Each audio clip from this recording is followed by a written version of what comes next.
Tin Pan Alley. From Wikipedia, the free online encyclopedia, at www.wikipedia.org. Tin Pan Alley is the name given to the collection of New York City music publishers and songwriters who dominated the popular music of the United States in the late 19th century and early 20th century. The name originally referred to a specific place, West 28th Street between 5th and 6th Avenues in the Flower District of Manhattan. A plaque on the sidewalk on 28th Street between Broadway and 6th commemorates it. The start of Tin Pan Alley is usually dated to about 1885, when a number of music publishers set up shop in the same district of Manhattan. The end of Tin Pan Alley is less clear-cut. Some date it to the start of the Great Depression in the 1930s, when the phonograph, radio, and motion pictures supplanted sheet music as the driving force of American popular music, while others consider Tin Pan Alley to have continued into the 1950s, when earlier styles of American popular music were upstaged by the rise of rock and roll, which was centered on the Brill Building. The origins of the name Tin Pan Alley are unclear. One account claims that it was a derogatory reference to the sound of many pianos, comparing them to the banging of tin pans. Others claim it arose from songwriters modifying their pianos to produce a more percussive sound.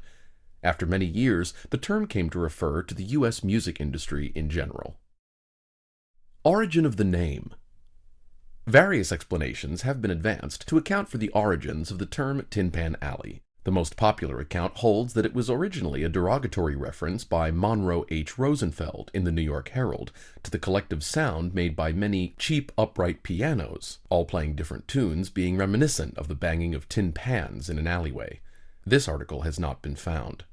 Simon Napier Bell quotes an account of the origin of the name, which was published in a 1930 book about the music business. In this version, popular songwriter Harry Von Tilzer was being interviewed about the area around 28th Street and 5th Avenue, where many music publishers had their offices. Von Tilzer had modified his expensive Kindler and Collins piano by placing strips of paper down the strings to give the instrument a more percussive sound. The journalist told Von Tilzer, quote, "Your Kindler and Collins sounds exactly like a tin can. I'll call the article Tin Pan Alley," end quote. With time, this nickname was popularly embraced and came to describe the American music publishing industry in general. The term then spread to the United Kingdom, where Tin Pan Alley is also used to describe Denmark Street in London's West End.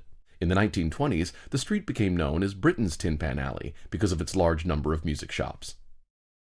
Origin of song publishing in New York City. In the mid-19th century, copyright control of melodies was not as strict, and publishers would often print their own versions of the songs popular at the time. With stronger copyright protection laws late in the century, songwriters, composers, lyricists, and publishers started working together for their mutual financial benefit. Songwriters would literally bang on the doors of Tin Pan Alley businesses to get new material. The commercial center of the popular music publishing industry changed during the course of the 19th century, starting in Boston and moving to Philadelphia, Chicago, and Cincinnati before settling in New York City, under the influence of new and vigorous publishers which concentrated on vocal music. The two most enterprising New York publishers were Willis Woodward and T.B. Harms, the first companies to specialize in popular songs rather than hymns or classical music. Naturally, these firms were located in the entertainment district, which, at the time, was centered on Union Square. Whitmark was the first publishing house to move to West 28th Street as the entertainment district gradually shifted uptown, and by the late 1890s, most publishers had followed their lead. The biggest music houses established themselves in New York City, but small local publishers, often connected with commercial printers or music stores, continued to flourish throughout the country, and there were important regional music publishing centers in Chicago, New Orleans, St. Louis, and Boston. When a tune became a significant local hit, rights to it were usually purchased from a local publisher by one of the big New York firms. In its prime, the song publishers who created Tin Pan Alley frequently had backgrounds as salesmen. The background of Isidore Whitmark was selling water filters. Leo Feist had sold corsets, and Joe Stern and Edward B. Marks had sold neckties and buttons, respectively. The music houses in Lower Manhattan were lively places, with a steady stream of songwriters, vaudeville and Broadway performers, musicians, and song pluggers coming and going. Aspiring songwriters came to demonstrate tunes they hoped to sell. When tunes were purchased from unknowns with no previous hits, the name of someone with the firm was often added as co-composer in order to keep a higher percentage of royalties within the firm. Or all rights to the song were purchased outright for a flat fee, including rights to put someone else's name on the sheet music as the composer. An extraordinary number of Jewish East European immigrants became the music publishers and songwriters on Tin Pan Alley, the most famous being Irving Berlin. Songwriters who became established producers of successful songs were hired to be on the staff of the music houses. Song pluggers were pianists and singers who represented the music publishers, making their living demonstrating songs to promote sales of sheet music. Most music stores had song pluggers on staff. Other pluggers were employed by the publishers to travel and familiarize the public with their new publications. Among the ranks of song pluggers were George Gershwin, Harry Warren, Vincent Youmans, and Al Sherman. A more aggressive form of song plugging was known as booming. It meant buying dozens of tickets for shows, infiltrating the audience, and then singing the song to be plugged. At Shapiro Bernstein, Louis Bernstein recalled taking his plugging crew to cycle races at Madison Square Garden. Quote, "They had 20,000 people there. We had a pianist and a singer with a large horn. We'd sing a song to them 30 times a night. They'd cheer and yell, and we kept pounding away at them. When people walked out, they'd be singing the song. They couldn't help it." End quote. When vaudeville performers played New York City, they would often visit various Tin Pan Alley firms to find new songs for their acts.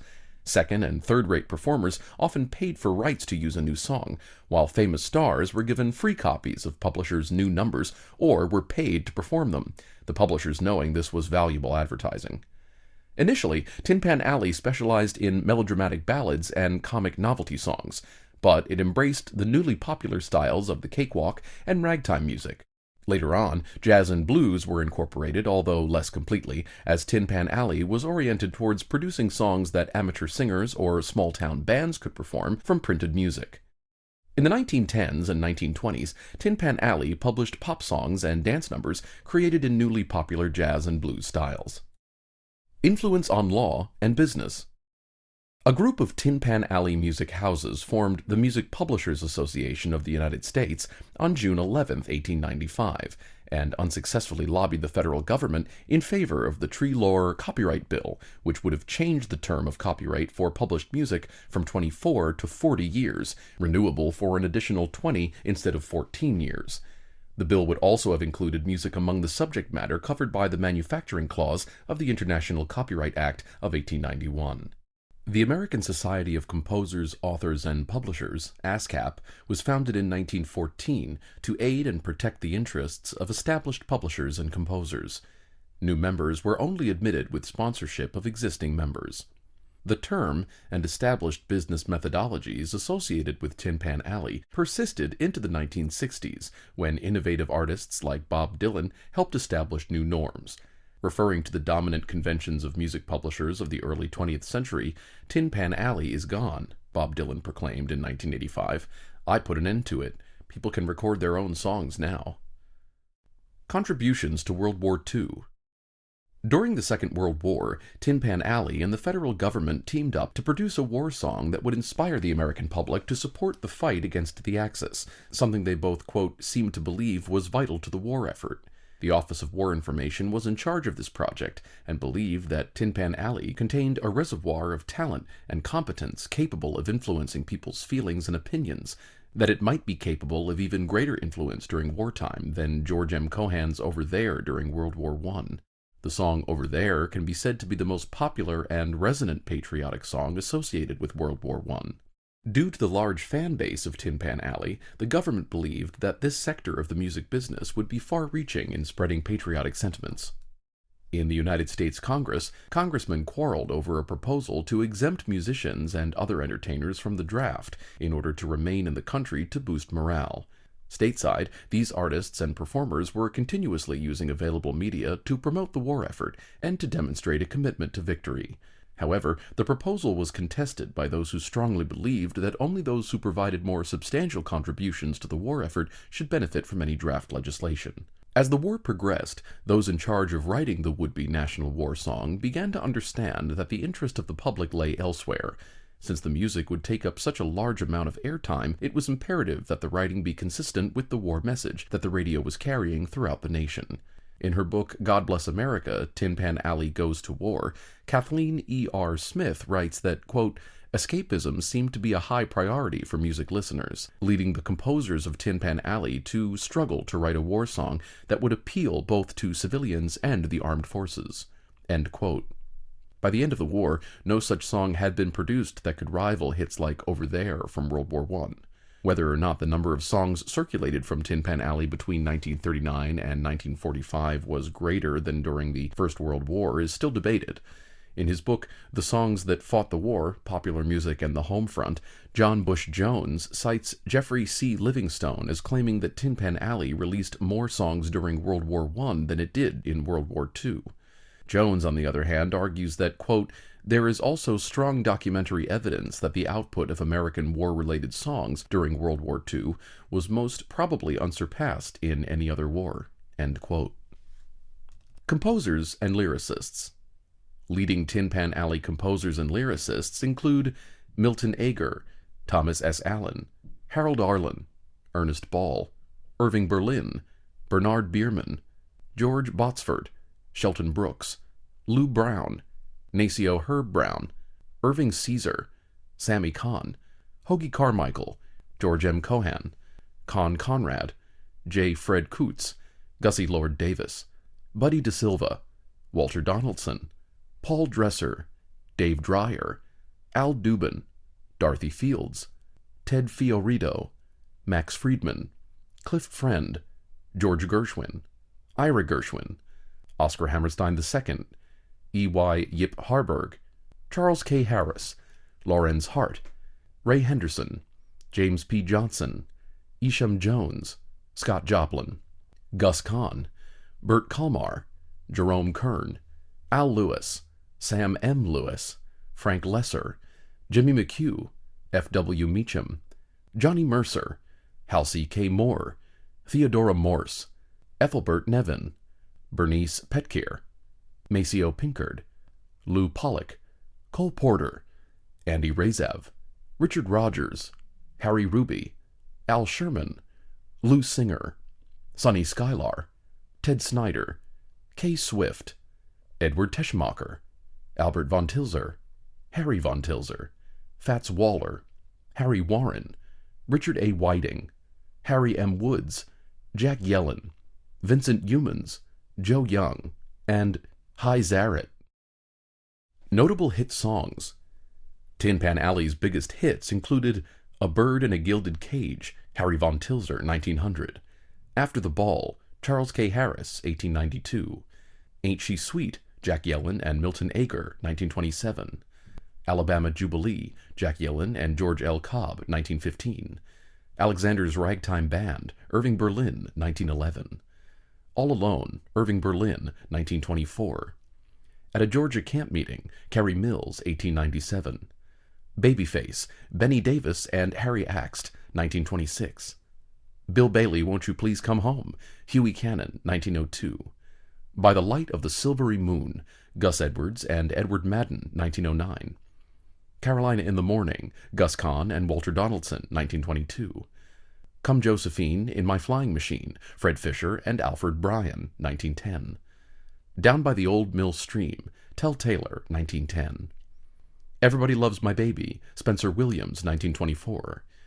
For Sentimental Reasons, Al Sherman, Abner Silver, and Edward Heyman, 1936, Give My Regards to Broadway, George M. Cohan, 1904, God Bless America, Irving Berlin, 1918, revised 1938, Happy Days Are Here Again, Jack Yellen and Milton Ager, 1930, Hearts and Flowers, Theodore Moses Tabani, 1899, Hello Ma Baby, Hello Ma Ragtime Gal, Emerson Howard and Sterling, 1899, I Cried for You, Arthur Freed and Nacio Herb Brown, 1923, In the Baggage Coach Ahead, Gussie L. Davis, 1896, In the Good Old Summertime, Ren Shields and George Evans, 1902, In the Shade of the Old Apple Tree, Harry Williams and Egbert Van Alstyne, 1905, Katie, Jeffrey O'Hara, 1918, Let Me Call You Sweetheart, Beth Slater Whitson and Leo Friedman, 1910, Lindbergh, The Eagle of the USA, Al Sherman and Howard Johnson, 1927. Lovesick Blues, Cliff Friend and Irving Mills, 1922. Mighty Lacquer Rose, Ethelbert Nevin and Frank L. Stanton, 1901. Mr. Johnson Turn Me Loose, Ben Harney, 1896. My Blue Heaven, Walter Donaldson and George Whiting, 1927. Now's the Time to Fall in Love, Al Sherman and Al Lewis, 1931. O Donna Clara, Irving Caesar, 1928. O by Jingo, Albert von Tilzer, 1919. On the Banks of the Wabash, Far Away, Paul Dresser, 1897. Over There, George M. Cohan, 1917. Peg o' My Heart, Fred Fisher and Alfred Bryan, 1913. Shine Little Glowworm, Paul Link and Lilla Cayley Robinson, 1907. Shine on Harvest Moon, Nora Bayes and Jack Norworth, 1908. Some of These Days, Shelton Brooks, 1911. Swanee, George Gershwin, 1919. Sweet Georgia Brown, Maceo Pinkard, 1925. Take Me Out to the Ball Game, Albert von Tilzer, 1908. The Band Played On, Charles B. Ward and John F. Palmer, 1895. The Darktown Strutters Ball, Shelton Brooks, 1917.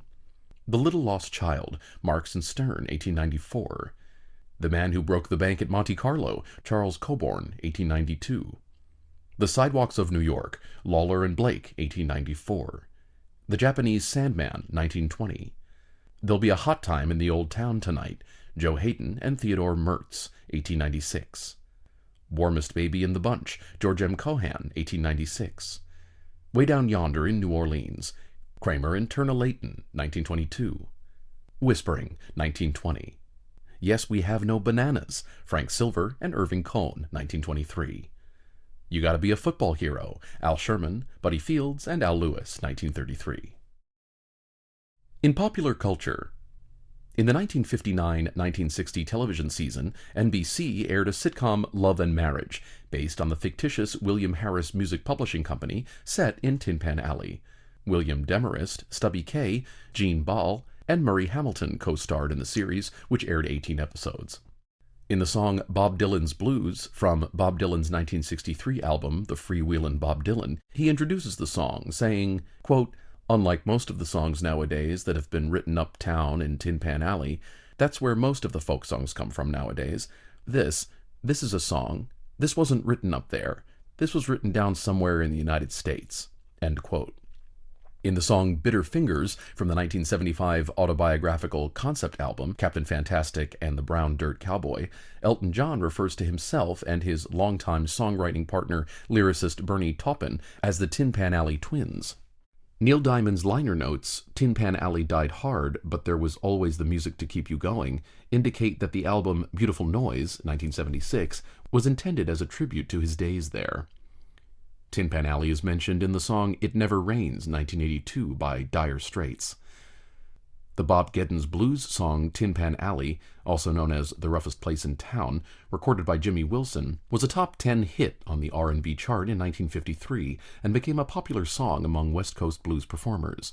The song was also covered by Stevie Ray Vaughan. The song Tin Pan Alley by the Apples in Stereo. Tin Pan Alley of the 1960s was discussed by Robbie Robertson of the band in the Martin Scorsese film of the band's final concert in 1976, The Last Waltz. The song Who Are You by The Who has the stanza, "I stretched back and I hiccuped and looked back on my busy day. 11 hours in the tin pan. God, there's got to be another way," which references a long legal meeting with music publisher Alan Klein. See also Brill Building, Music Row, Printer's Alley, Radio Row, the Tin Pan Alley Rag, and Denmark Street, known as Britain's Tin Pan Alley.